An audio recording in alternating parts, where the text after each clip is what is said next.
place. Yeah, you have to get quiet for it. Let me tell you something, man. I watched it last night, and I couldn't sleep after. Really? It was frightening.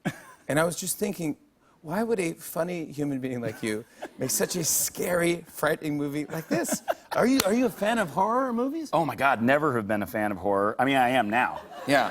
It's true. Well, it's scary. I am terrified of everything. And then I got really into horror directing this, so I'm now a huge fan. But basically what happened was I was sent a script 3 weeks after having our second daughter.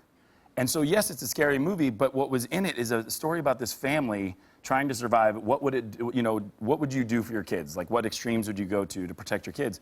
And I was such a wide open vessel after having our second daughter that I was just like, oh my God, this is so good.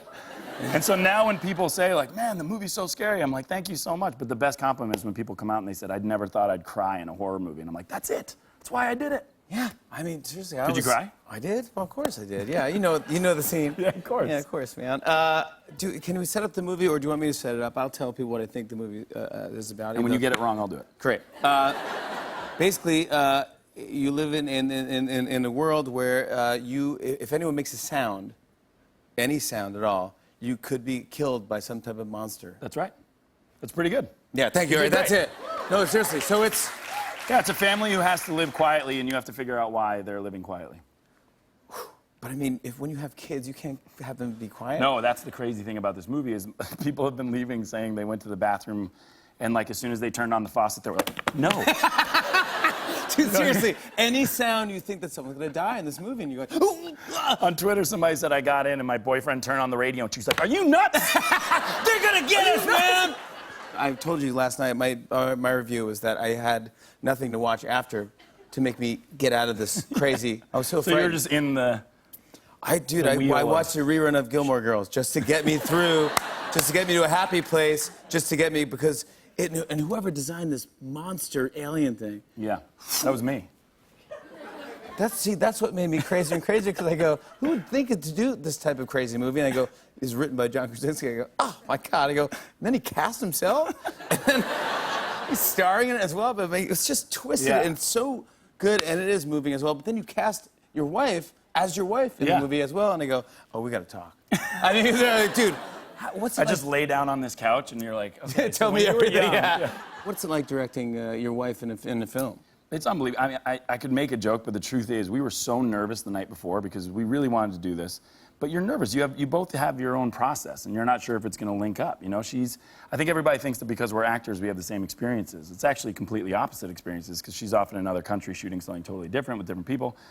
So what I learned actually was I've always been the biggest fan of hers, but not until you're in the room when she does what she does do you know why she's so phenomenal. She is the most unbelievably talented person, powerful person, kindest person. She makes everyone around her better. So honestly, that was my experience, the best experience ever. I'm retiring is the whole point.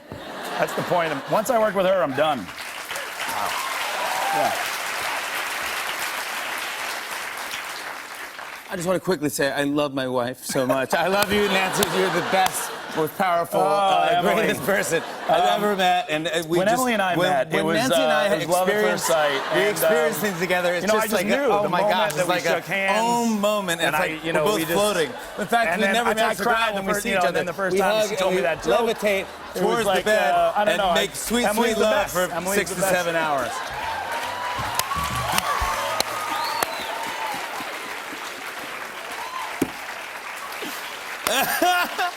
Anyway. Oh my God. But we were just connected in our brains. Yeah, I know we did. It was not little, the best. It was little so brain connection weird. there. It was Yeah. great. But the movie is frightening.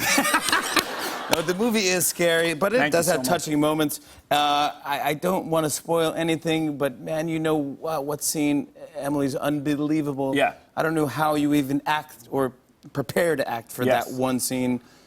And you maybe have seen the trailer with the bathtub one. Yeah, there's a bathtub scene that's super intense. And I'll also tell you, this is how good she is. She does one take of that scene. That's it. One, that's all we need. And we were all so shocked. The crew was like this, like holding the microphones and stuff. And then I call cut, and this is how professional my wife is. She goes, does anybody know what they have for lunch? Like right after the most intense scene ever. It's like, cut. Woo! She is phenomenal. Is it like chicken or fajitas? Oh, okay. Fajitas. I want to show a clip. Here's John Krasinski in A Quiet Place. Take a look at this.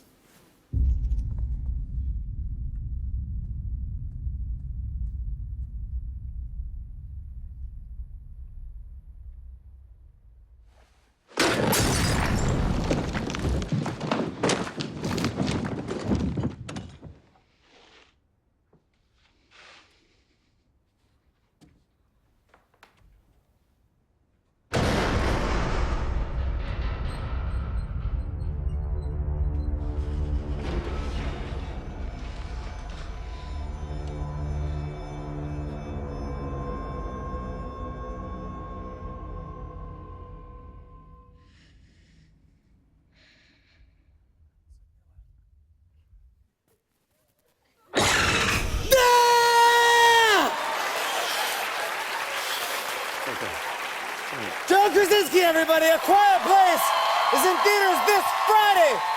We'll be right back with Abigail Spencer. Stick around, everybody.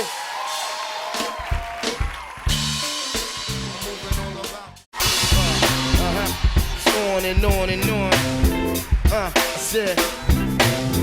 And it's on and on and on.